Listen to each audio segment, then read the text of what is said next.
You're looking at a four-dimensional shape called a 120 cell. Imagine hundreds of dodecahedra stitched together, not in our space, but in a higher one. As it turns, those cells. What you're seeing is a shadow of the unimaginable, a four-dimensional cube, a tesseract, projected into our three-dimensional world. As it rotates, its faces slip through one another.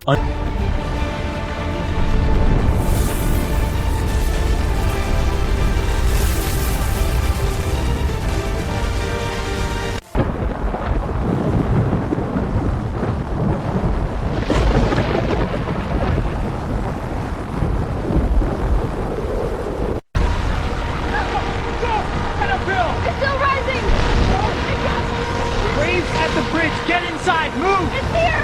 Run!